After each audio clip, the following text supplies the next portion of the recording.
বন্ধু-বান্ধৱীসকল, এয়া হৈছে মাটিমাহৰ বাকলি। দালিখিনি ধুই লৈ বাকলিখিনি পেলাই নিদি মই ভাবিলোঁ কিবা এটা বনাই লোৱা যাওক, কিয়নো অসমীয়াত এষাৰ কথা আছে যে কিনা হাঁহৰ ঠোঁটলৈকে মূৰ নহয়নে।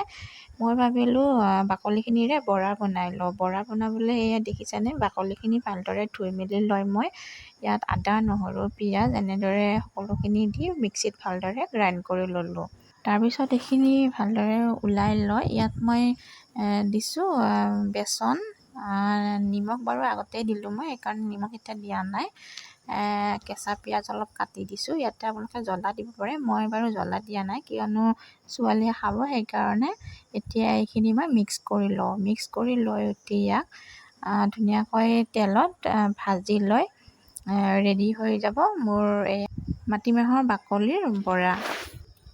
আপোনালোকেও এনেদৰে বনাই খায়নে জনাব, লগতে ভিডিঅ'টো চাই কেনেকুৱা পাইছে জনাবলৈ নাপাহৰিব।